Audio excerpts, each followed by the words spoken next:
coal mine wasn't far now.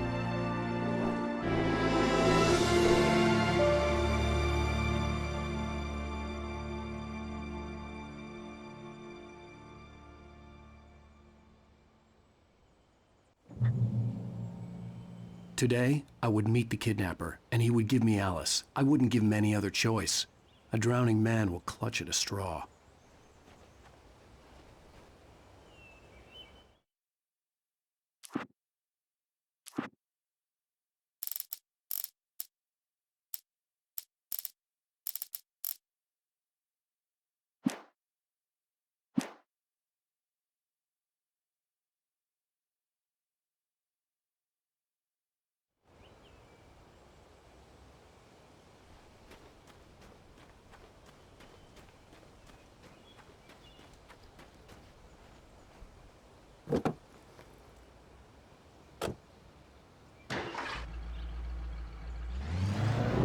Little by little, without realizing it, I'd come to believe that the story in the manuscript was coming true. The current of its narrative had taken me deeper and deeper into dark waters. Alice had been taken from me. Barry was probably in jail. I was a fugitive from the FBI. The whole world taken over by the dark presence was trying to destroy me. It all felt real, but it matched a textbook case of insanity.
This is Pat Main, and you're listening to KBF-FM. Folks, I want to apologize for kind of abandoning you to that looping music track last night, but I was detained.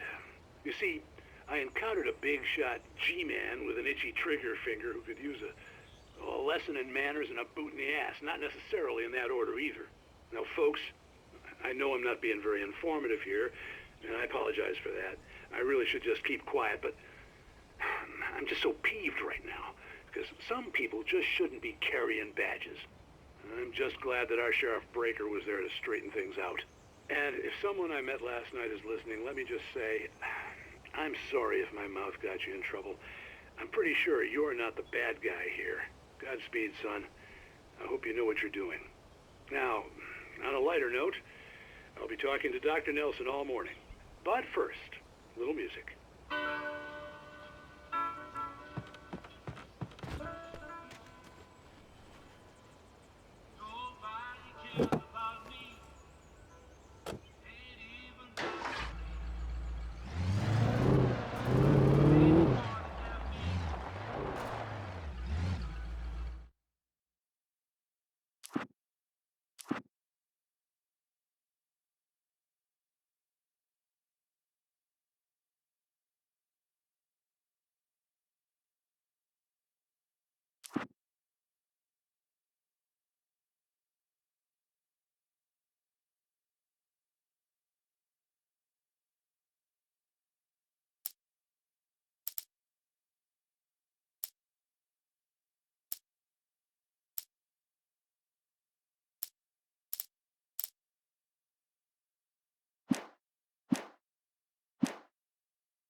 Welcome back to KBF FM.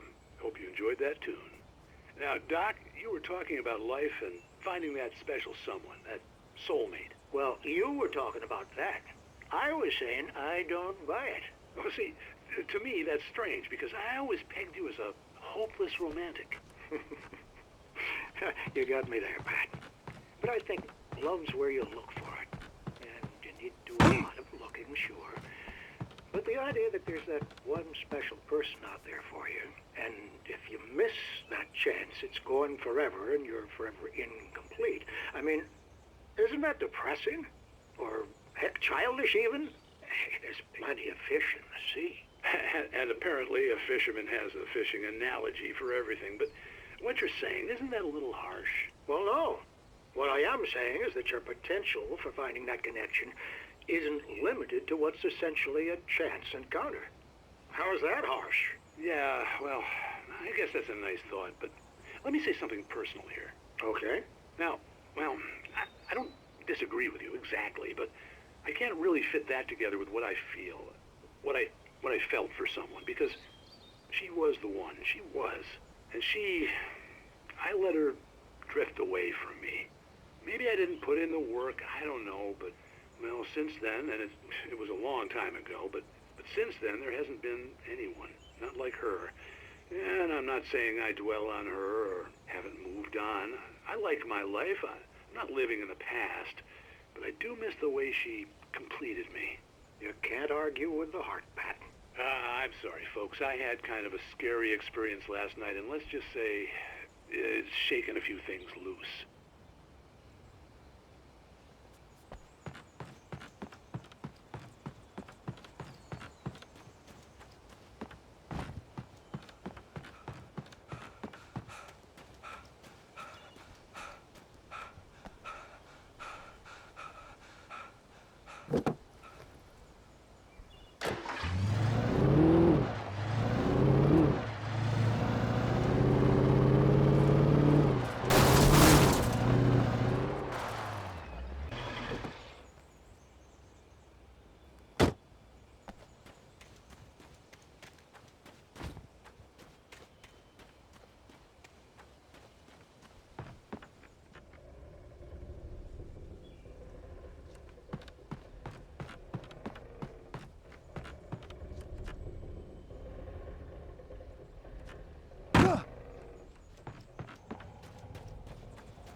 I was early.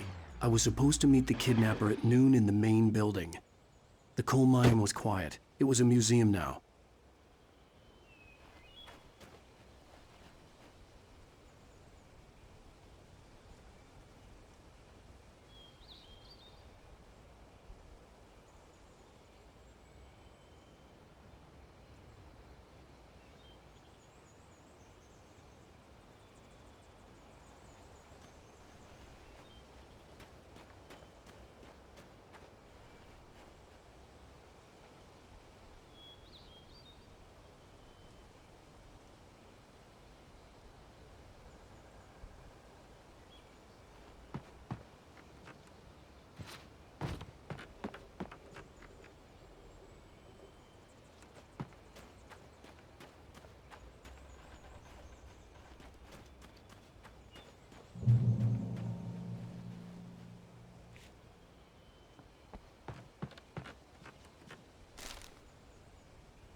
I didn't want to go outside.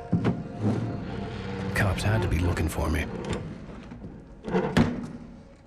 The noon sun turned the place into a sauna. The day dragged on. Different scenarios ran through my mind. Ways of how I'd torture the kidnapper to get Alice back. Or the different horrible things he could have done to her. I imagined her dead. I had no way of knowing she was still alive. It was killing me. I was running on blind hope. It was all a waste of time. The bastard never showed up.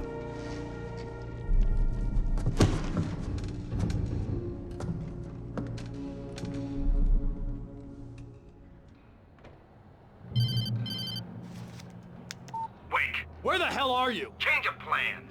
You know where Mirror Peak is? It's a big mountain north of where you are. You follow the path from the mine, you can't miss it. There's a lookout point there. I'll be waiting. I'm through being jerked around by You you. want to see your wife alive? Because if you do, you better watch what you say to me. Do we understand each other? I want to talk to Alice. Yeah, and I want the manuscript. Don't keep me waiting, Wake. Hello?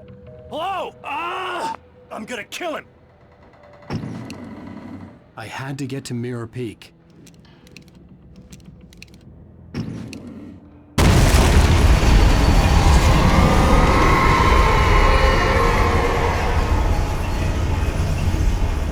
It was close. Maybe closer than ever before.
When Thomas Zane fell for Barbara Jagger, it happened fast.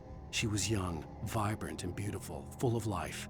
He had never been a very happy man, and without any seeming effort, she had changed all that. Zane felt good for the first time in his life. Everything she did was another piece of a jigsaw puzzle he hadn't even known he'd been missing. And best of all, she made the words flow, strong and sharp. She was his muse.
The only way to reach the hillside ahead was to go through the building. I had to find a way to avoid electrocution.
Some of the Taken retained echoes of their former selves, but these were just the nerve twitches of a dead thing. Nothing remained but a shell covered and filled with darkness. In most cases, these puppets were enough for the purposes of the Dark Presence. But for anything more elaborate, as with the writer, it was different. It needed his mind. And so rather than taking him over completely, it merely touched him.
There was no way the flashbang grenades were standard power company equipment.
I stared through the bars of the jail cell.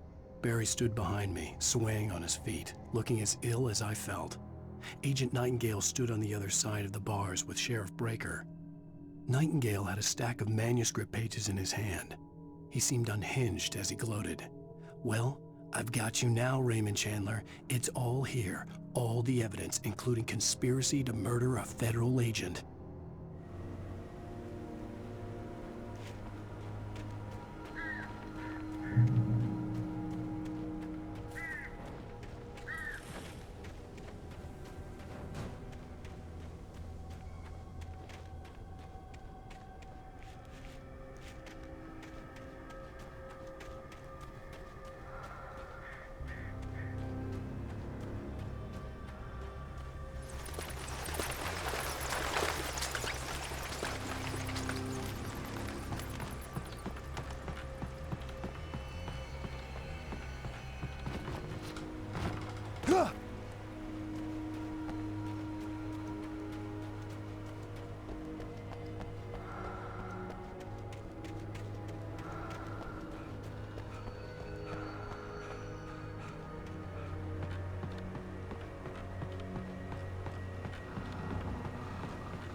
I had no real plan. I was going to give the kidnapper all the manuscript pages I had for Alice. If that wasn't enough, I'd hold him at gunpoint and make him talk.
I had no real plan. I was going to give the kidnapper all the manuscript pages I had for Alice.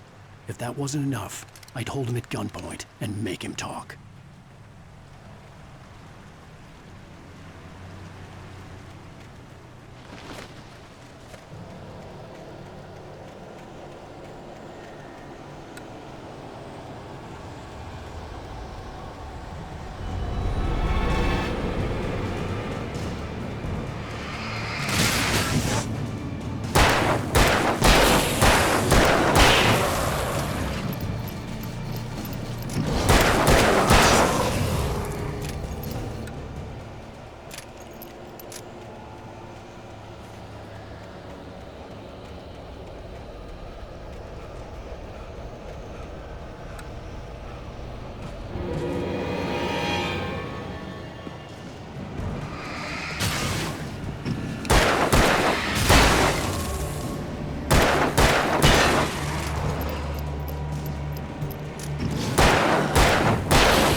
The dark presence was moving ahead of me in the same direction I was going. A cold feeling settled itself in the pit of my stomach.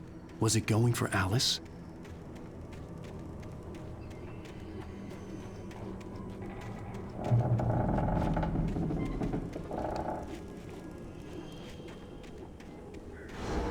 The graveyard shift may cause cancer.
The place was dead, a ghost town.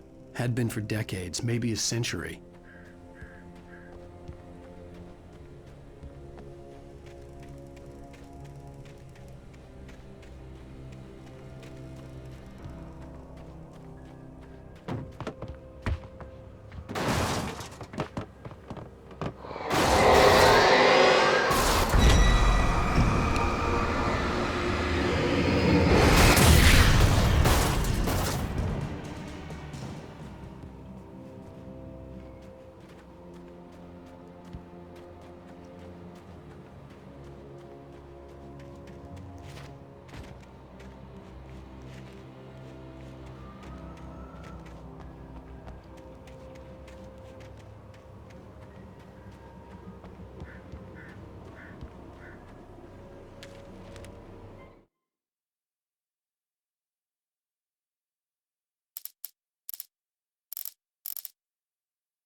Things were never as simple in real life as in fiction.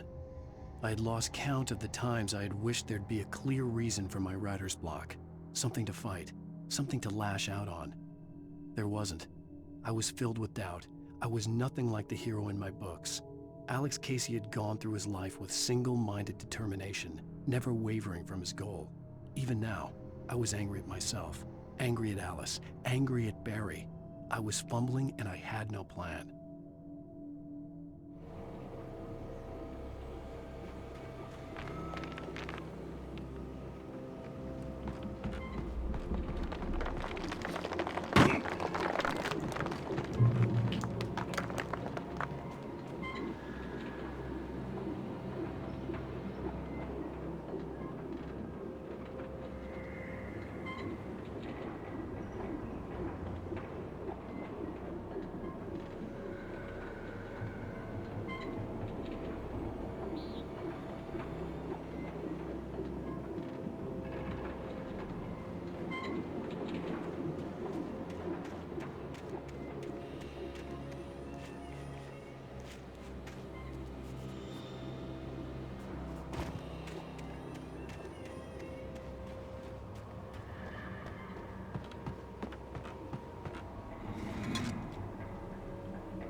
outside of riding is a struggle.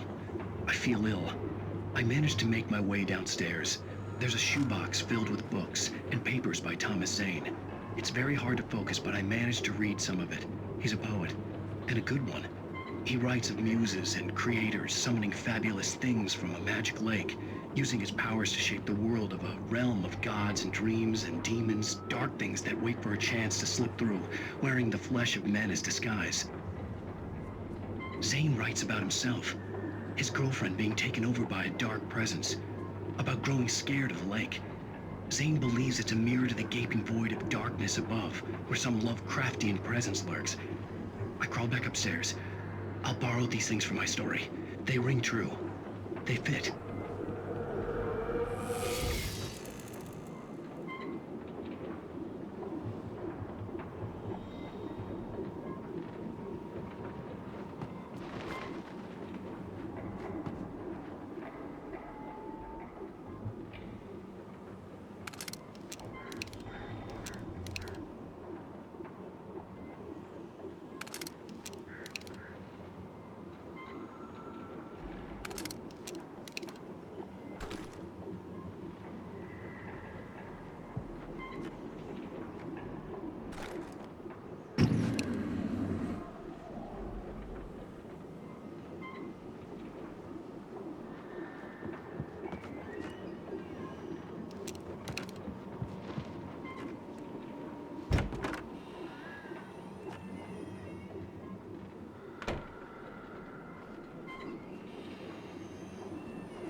The kidnapper had sent me a text. The message was full of spelling errors and insults. It was telling me to hurry up.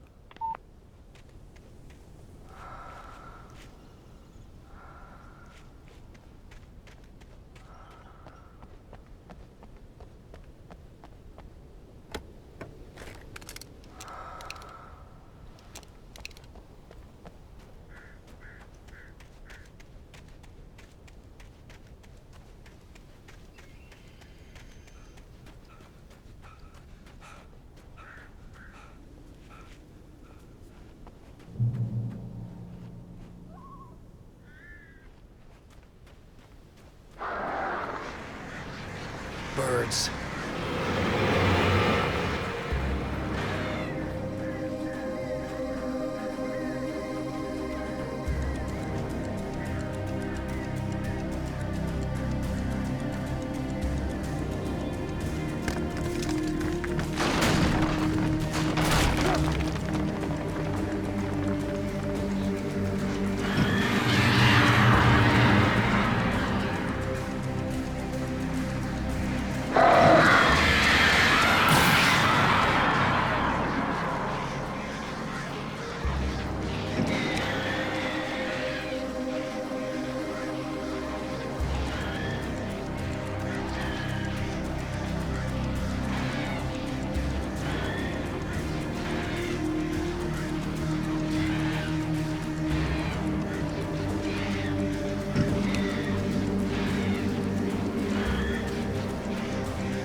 woods.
Without warning, the headache stabbed at my brain.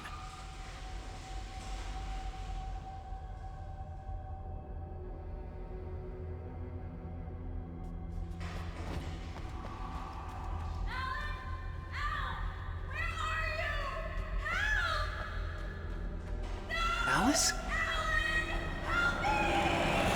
Alice!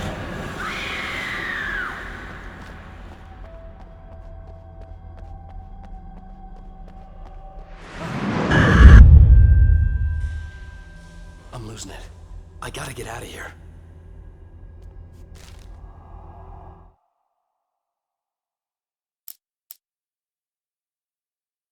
The hunters were big, thick-set men, confident and at home in the woods. They were feeling good, running on beer, ghost stories, and camaraderie late into the night. It did them no good, as they were taken by the dark presence, sucked deep into a darkness far worse than any ghost story they ever told or heard.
even behind the closed doors and curtains of his grimy room at the Majestic, the local motel.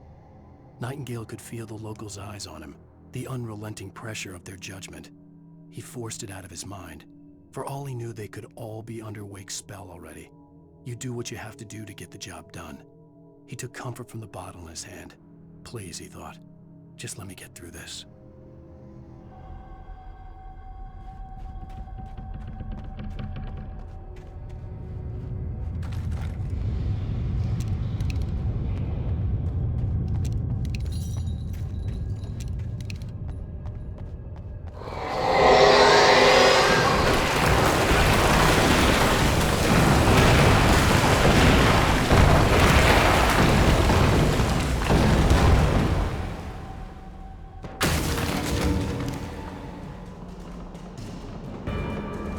All accidents could be prevented.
I'd have to make my way up this mine shaft in order to go on.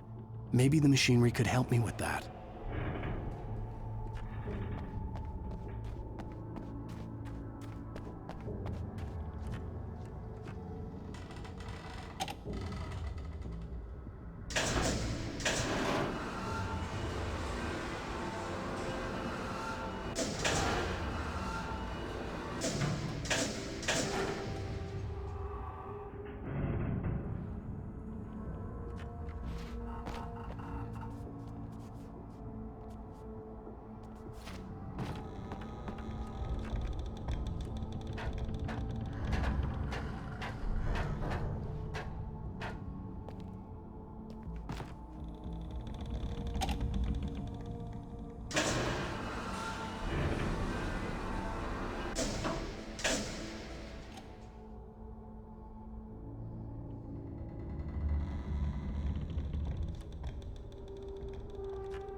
Lightning flashed behind the windows of Cauldron Lake Lodge.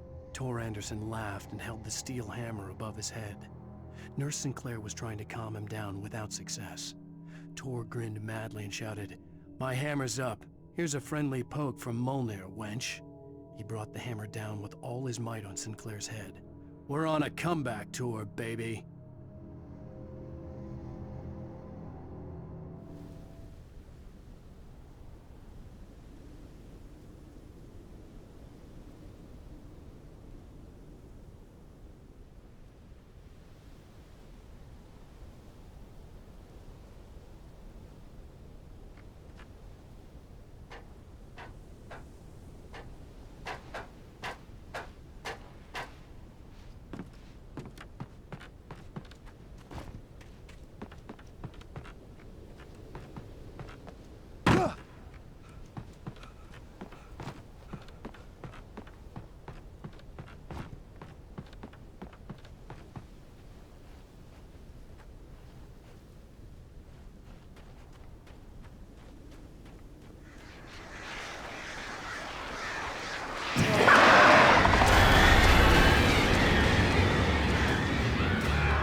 Maude had checked all of Stucky's rental cabins. There had been no sign of the Wakes. It was dark when he'd found their car parked at the end of the road by Cauldron Lake. It made no sense. They must have taken a wrong turn, but there was no sign of them, and the car had been there for hours already. Frustrated, Mott stood on the rotten ruin of the footbridge that had once led to Diver's Isle before it sank beneath the waves years ago. The boss wouldn't be happy.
I could see Cauldron Lake. I thought I could make out the spot where the island and the cabin had been.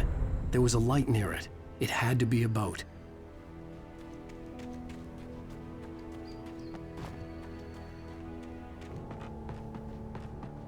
I was close now. I had to get there fast. I dreaded what I would find.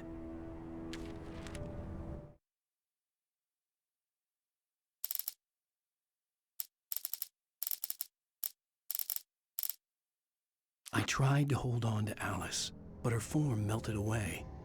I was losing control. Dr. Hartman stood in her place. I wanted to hit him, but my arms were jelly. He smiled. It was a reassuring smile, and I hated him for it. I had to give you a sedative. Don't fight it. You went through another rough period. Right now, it's very important that you stay calm. We don't want you to have another episode. You're a patient at my clinic. Have been for a while now.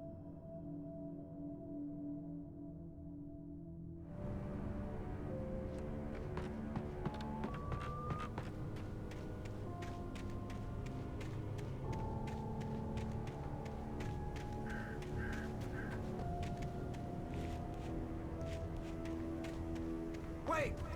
Are you? Wait! Hey, I'm here! I'm coming! No! Get away! Sorry! Please, lady! The boss didn't know who he was messing with! I didn't know!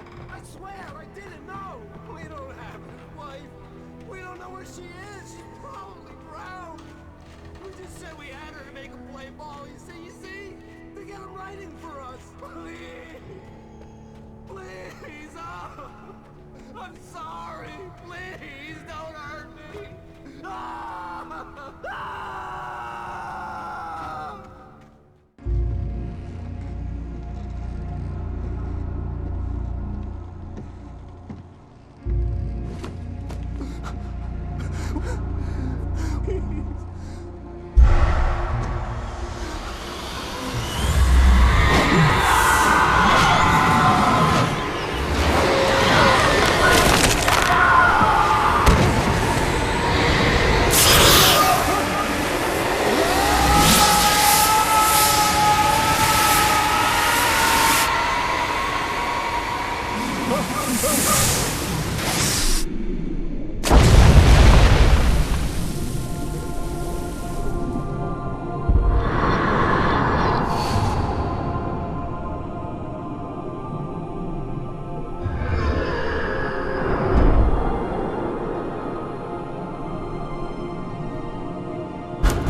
Previously on Alan Wake, I'm hunted by the law. Sheriff, Wake's running. I'm giving chase. Are you seriously telling me that writer just took out my deputies? A thriller I supposedly wrote is coming true. The genre of the story seems to be shifting. It's turning into a horror story. I was told that Alice had been kidnapped, but that was a lie. We don't have his wife!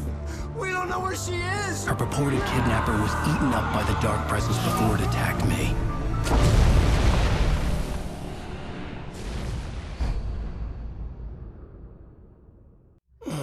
Alan, shh, baby. It was just a nightmare. Alice. There you go, Alan. Hartman. I fell. I had to give you a sedative. Don't fight it. You went through another rough period. What? Right now, it's very important that you stay calm. We don't want you to have another episode. You're a patient at my clinic. Have been for a while now. The shock of your wife's death triggered a mental illness. No, you're lying. You're suffering from various symptoms of undifferentiated schizophrenia. Bastard. It's okay, Alan. Just let go.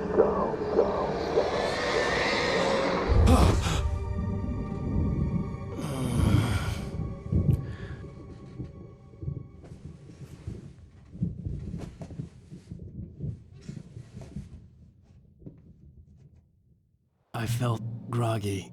Whatever Hartman had bumped in me was making me numb. I felt like this was happening to someone else. Someone I was watching on television. I couldn't think. Couldn't focus. There were only empty sheets of paper here. No manuscript pages.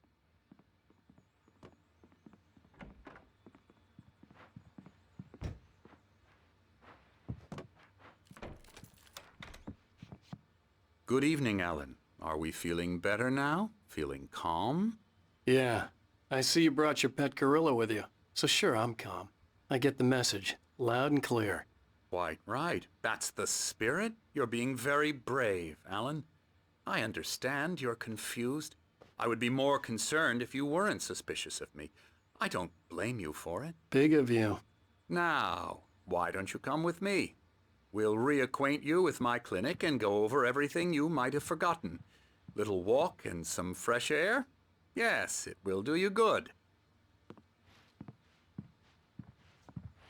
This corridor is for patients. Most of them aren't here right now. Jack took them out for a fishing trip, except for the ones who are particularly vulnerable, of course.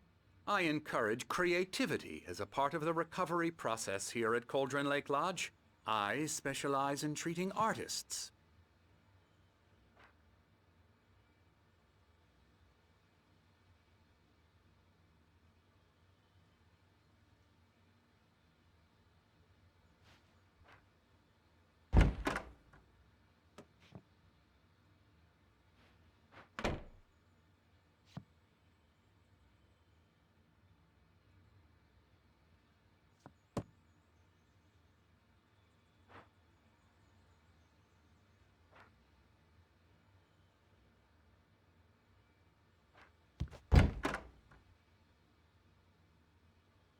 I bet you do.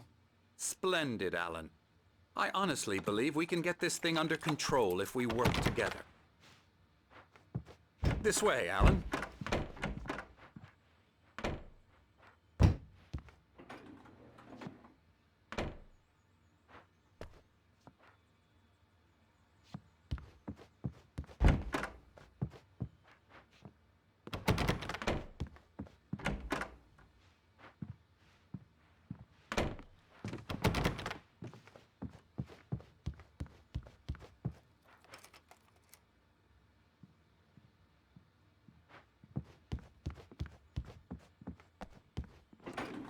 Now, Alan, from past experience with you, I know I need to get right into the heart of the matter as quickly as I can after an episode. So I'm just going to say this. Alice is dead. No. You're in a very vulnerable state until you understand and accept this. Alice drowned, and you couldn't face that. You're suffering from hallucinations, paranoid delusions, unusual thinking, an obsession about light and darkness, a feeling that everything revolves around you, your thoughts and dreams. Your mind has constructed an elaborate fantasy scenario in which your writings are affecting reality. She has been kidnapped and supernatural forces of darkness are trying to stop you.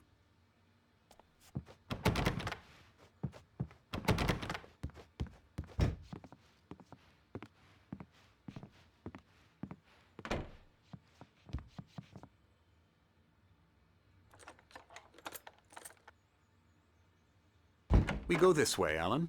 I wasn't ready for another shot, so I went along with it. He had to be lying. But under the influence of the drug he had given me, I had to fight not to believe his words. It's all in your head. You've been making it up. Apart from the tragic accident with your wife, no one has been killed. Your delusions are just a manifestation of your subconscious mind trying to protect you from the too painful truth. Unless we fight the fantasy, it will return. I know the instinct is to resist me, but think about it. Doesn't this make far more sense than the insane supernatural conspiracy you have concocted in your mind? You're a skeptic by nature, Alan. We both know this. Everything can be explained logically.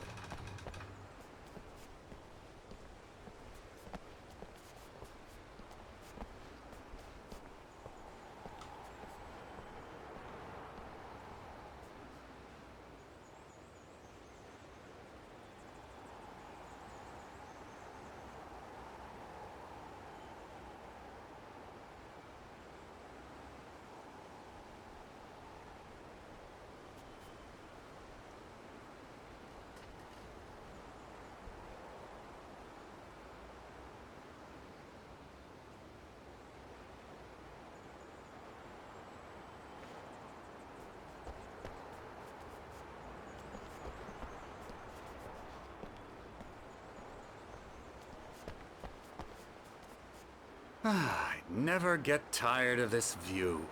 Very inspiring, isn't it? Cauldron Lake spread below us. I could see Mirror Peak on the other side of the lake. I thought I could make out the spot where Diver's Isle had been when I arrived with Alice. Now there was nothing but waves. It seems there's a storm coming. Funny, I don't recall there being a mention of that in the weather forecast. Well, no matter. This way. Follow me. Alan, what I'm telling you is good news. Right now, we're in control. Every time you have a relapse, it gets more and more difficult to resurface from the dark depths of your imagination. Not surprising, considering your profession. Imagination is what you work with. After all your nightmares, this should come as an immense relief to you. If it doesn't, why is that? Because I'm lying? Or because you don't want to admit that you're not well? It's very natural for you to think of me as your enemy. It's part of the illness. I let him talk. After all, Hartman I'm the one obviously trying loved to his bring own you voice. out of the world His you've words echoed constructed for madly yourself. inside my head. But I can't I dug my do it nails by into the myself. palms of my hands to stay You need to focused. work with me. Once you accept that, we can begin the journey towards your recovery. Come along. Let's go inside.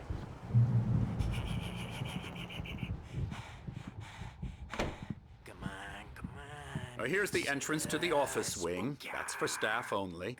You were impressed by my trophies when you first arrived here. I do love to hunt. The great outdoors, man versus nature. It's wonderful stuff. Pretty damn wonderful, yeah. Scary, scary, scary.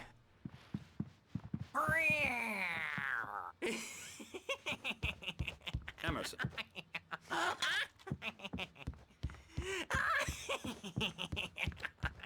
I'm a real bad dream, mister. You should be afraid of me. Don't want to run into me in the night, that's for sure.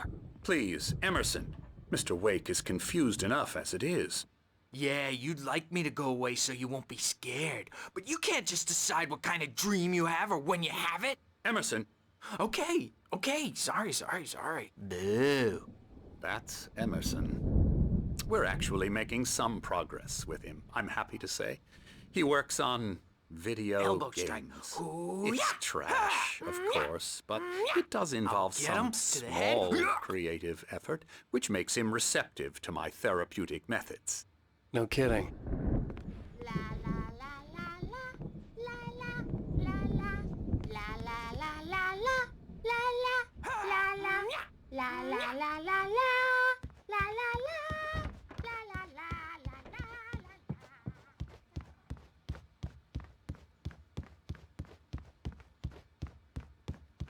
Alan, please, this way.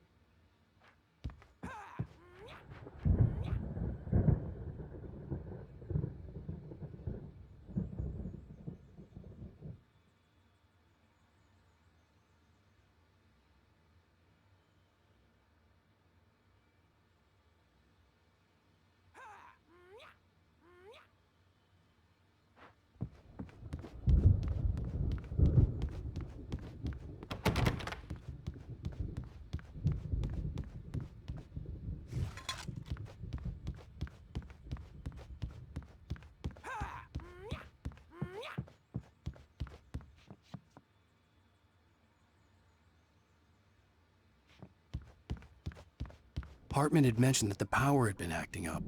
Maybe that was the reason for the generator and the work light on the balcony. The generator hadn't been activated, and there was no key.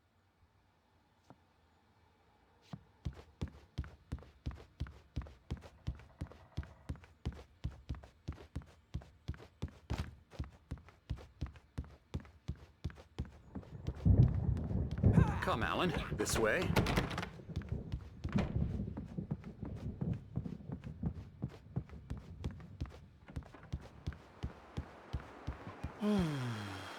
Oh, hello. I've painted you. Okay. I was just struck by inspiration a couple of days ago. Dr. Hartman wanted me to paint landscapes, and that's what I was doing. But now I've been doing these things, a lot of them. The images just keep coming. Dr. Hartman likes them. He has them in his office. Yeah?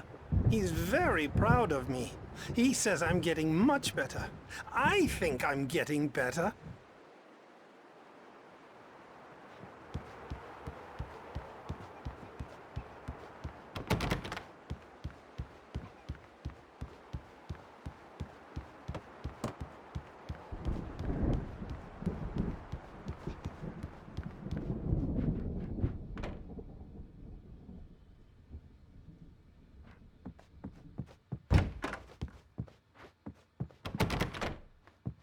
Now, you might have noticed the typewriter in your room. You've been writing as a part of the therapy. As soon as you feel up to it, you should continue.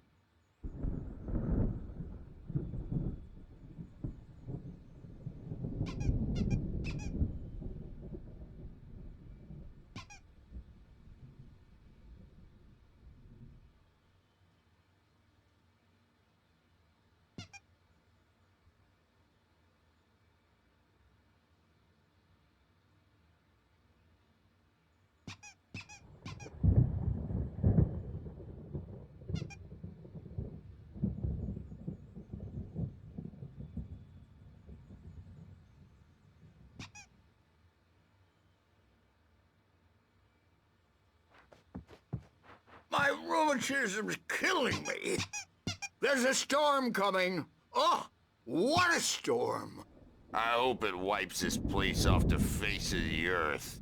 And these two are the Anderson brothers, Odin and Thor. They had how should I put this? A heavy metal band in the 70s and 80s called Old Gods of Asgard.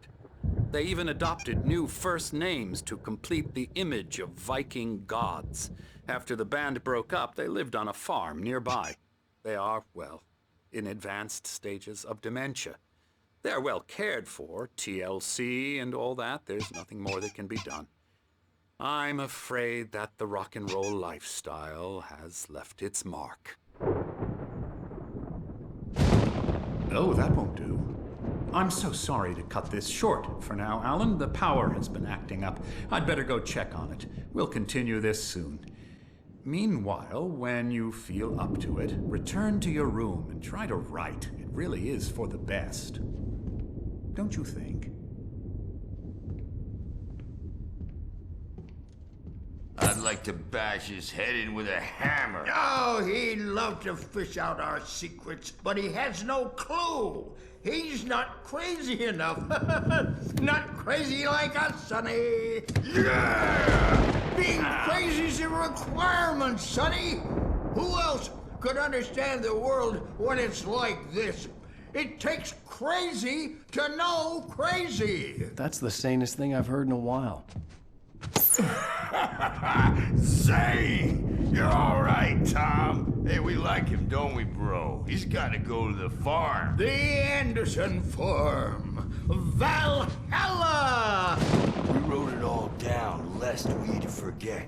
A crash course. All you need to know to get your head right. You need to find the message. Here, Sonny, here's something for you. Gave me a rash, but I kept it safe from these bastards.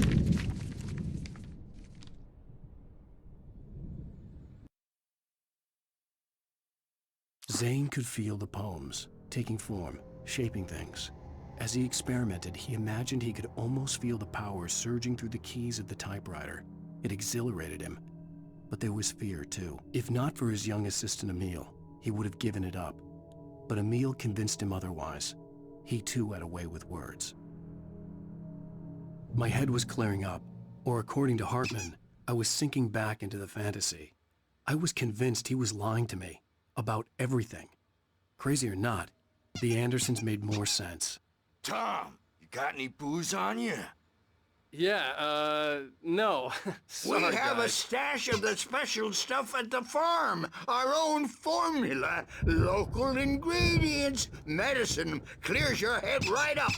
Makes you remember like moonbeams on the brain. Oh, I just noticed. Leather patches on the elbows? That's not very rock and roll. Tom just lost is all. Baba Yaga got to him too, the damn witch. She used us all. Taken from all of us. Took my thunder, the witch. And my ravens. What were they? Memory and thought, the hag. She took something from you too, didn't she? That's what she does. We're better off. This place, the lake, it gives you power. If you're a creator, an artist, God. Nightmare shifted in their sleep in the darkness of the lake. Yeah, that's the one. She makes sure it comes out twisted and raw. Just ask the lamp lady. She knows what happened to that other writer. She's been using you, boy, and you let her. You went and opened the door for her, didn't you? Now, it was already open a crack. And whose fault is that? We're morally corrupt, disease-ridden, old and stupid. Doesn't mean he had to open it all the way, goddammit.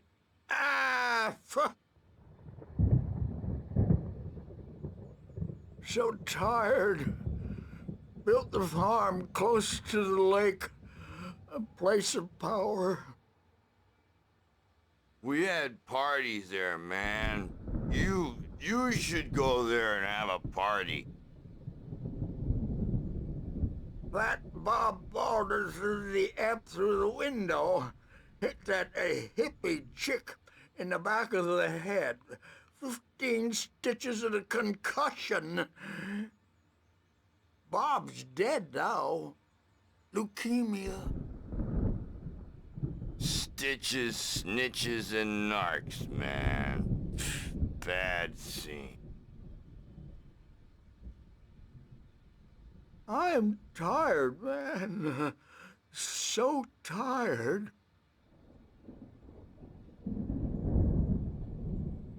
I want to go home.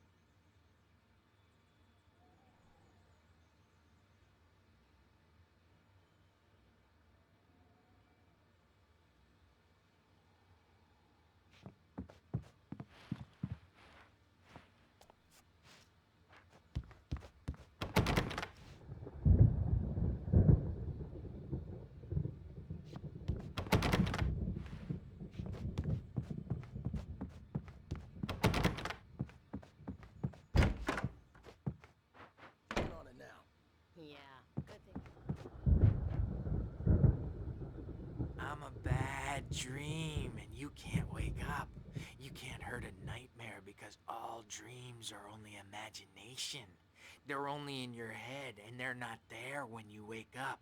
So you can't wake up because I'm in charge now, and I don't want to disappear. My nightmare is the publisher people who want to make a contribution so they can say they made a contribution. And then we end up with mullets in there because they think mullets are funny, but it wasn't supposed to be about mullets, and now it's about mullets. And when it's in slow motion, they call it mullet time because the numbers came back from marketing that mullet time is the hook we needed to go big in the target demographic. And they're not even kidding. They say it all like serial killers with straight faces and smiles. My nightmare is the writers who want to make everything from the characters to the toasters talk all the time and express their feelings, so they won't shut up. And the writers won't shut up either, because they have feelings too. And I have to listen to them, because they're not scared of me. And everyone should just shut up. Shut up. Shut up. But I don't see nightmares anymore because I'm too scary for them. I take 2 pills every morning, and 1 with every meal, and 4 when I go to bed. And that makes me the scariest nightmare of all.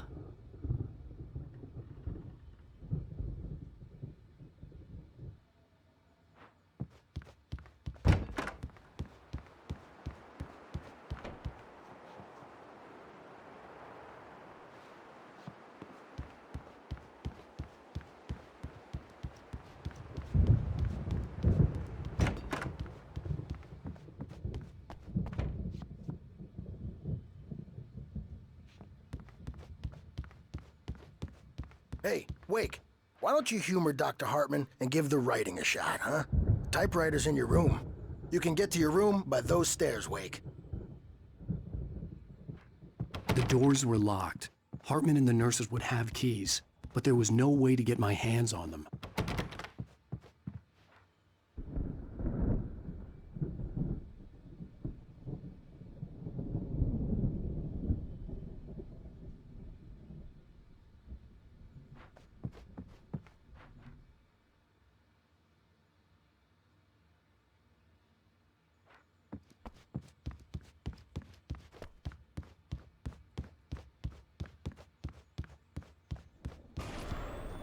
Something's wrong.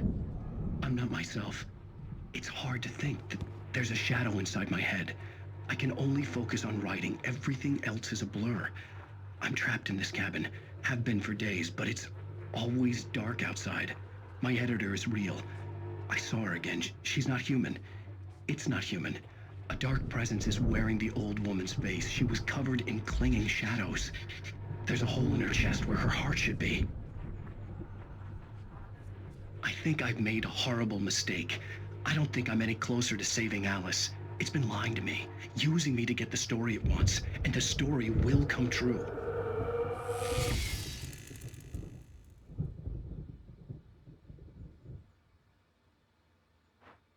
Hartman wanted me to write.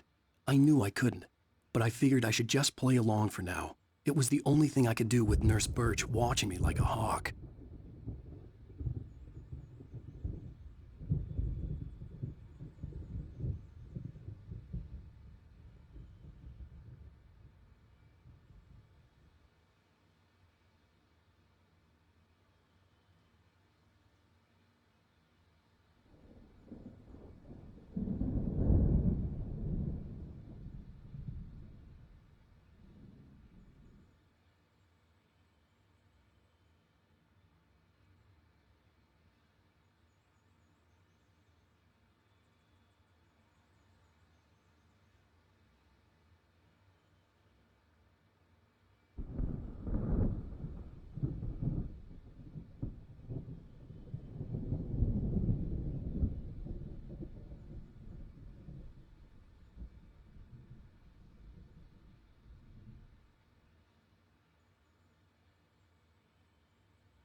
white glare of the blank page in front of me hurt my eyes.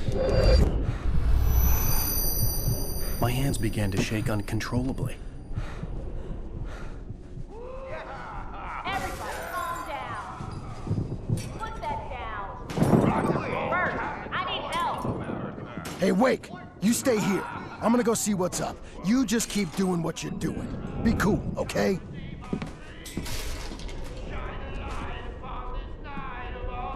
I didn't know what the chaos was all about, but it could be my only chance of getting out of here. Where the hell did he get a damn hammer? I don't know. Here's a friendly poke. You'll live, wench. Oh, afraid of the crazy brothers, are ya? Not so weak now, are we?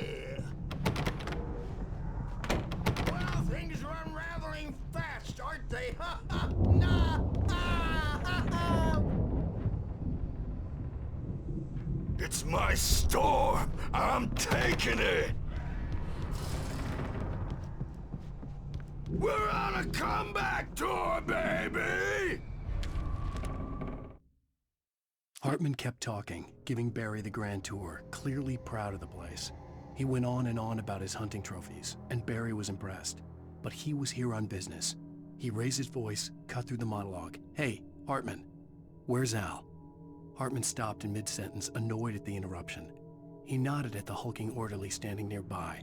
The man smiled and clapped a practiced hand on Barry's shoulder.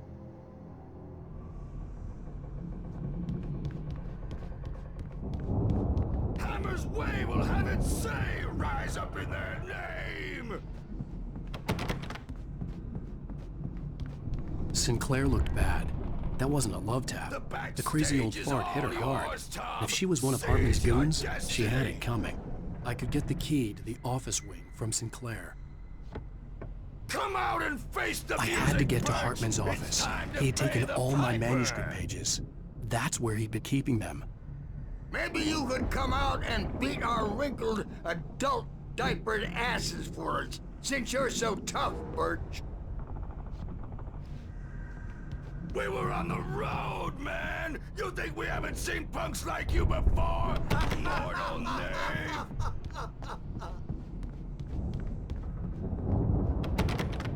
Yeah, you better hide, Birch. My wrath will break you. The photo on the wall caught my attention. In it, the clinic staff was standing outside the lodge. I knew the man next to Hartman. He was the kidnapper. Hartman had been playing me all along.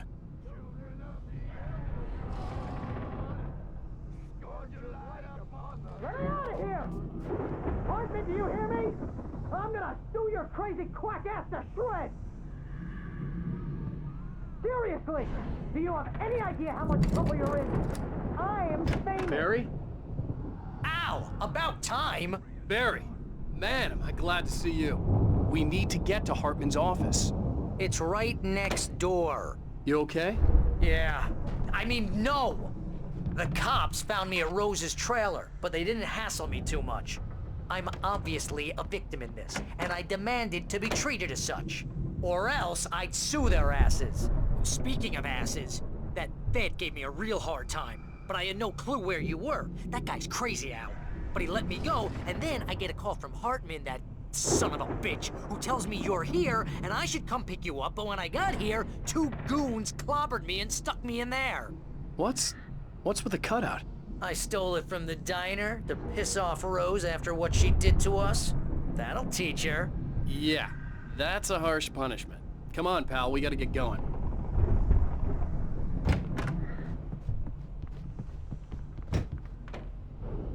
The markings on the tape said they were recordings Hartman had made of the sessions with his patients. I saw Alice's name on one of them. For a moment, I couldn't breathe right.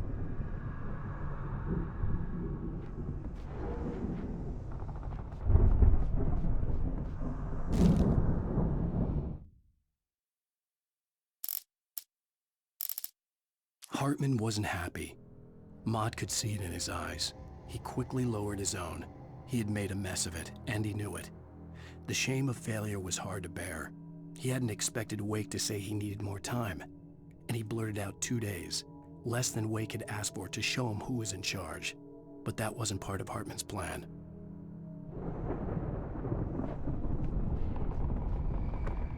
Now, Mrs. Wake, can you tell me about Alan's problems? He's more and more out of control all the time. The parties, he's so angry all the time. He's getting violent. Do you mean with you? No, not with me. No, never.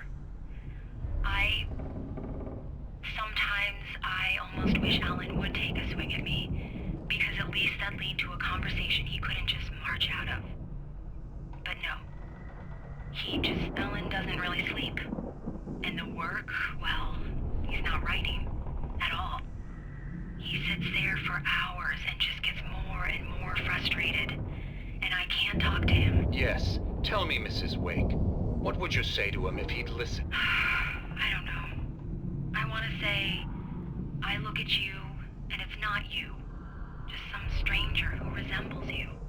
Looking out from behind your eyes, and I don't like that guy much. And now it's all gonna go to hell. But you don't ever say this. No. I've tried, but he's not listening. He's too deep in his own problems, always going on about something else. I'm so afraid I'm gonna lose him, and we're not even talking anymore. He doesn't let me in anymore. He just keeps me in the dark. I'm so alone here, even when he's home. Please help me, Doctor, because I'm at my wit's end.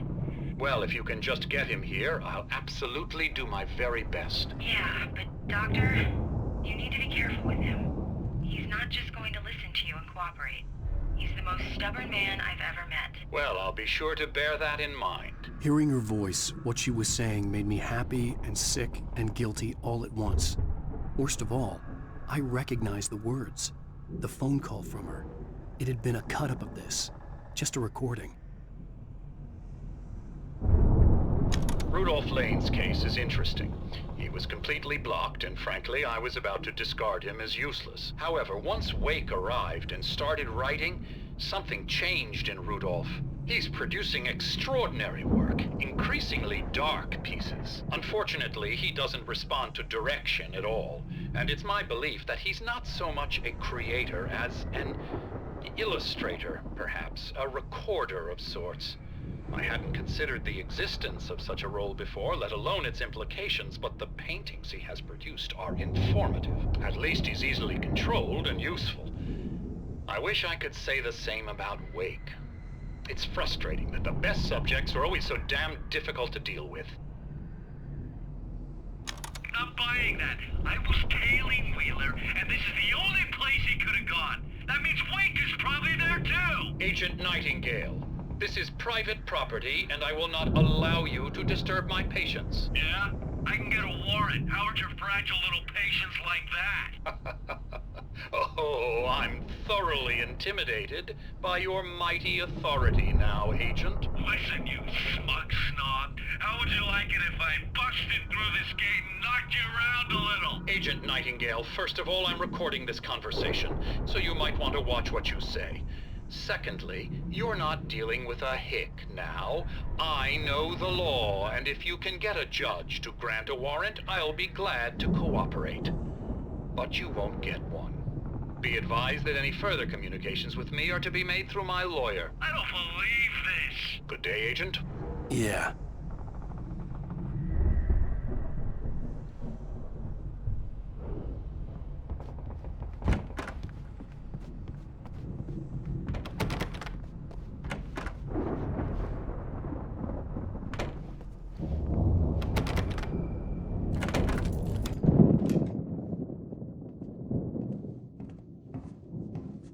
These were all the pages I had on me. And more.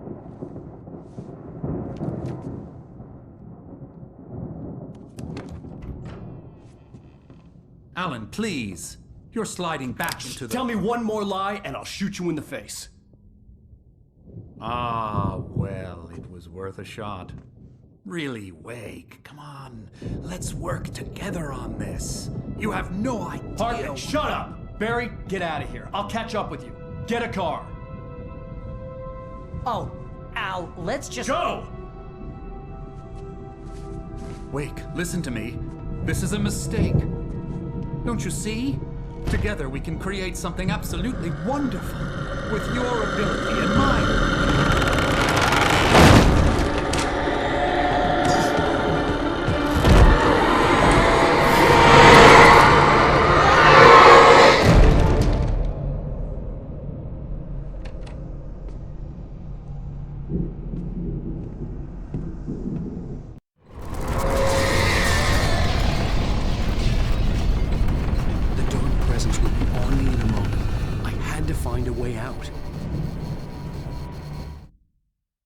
Hartman followed the fall of Alan Wake with his binoculars. When the rider hit the water, he ordered Jack to take the boat to him. The spot was easy to see in the dark, even with all the extra lights in the boat. The flare floated and kept burning even in the water. Jack turned the radio louder as the engine sputtered. The music was rough and clanking, something the Anderson brothers would no doubt have enjoyed. But Hartman chose to ignore it. Wake was finally within his reach.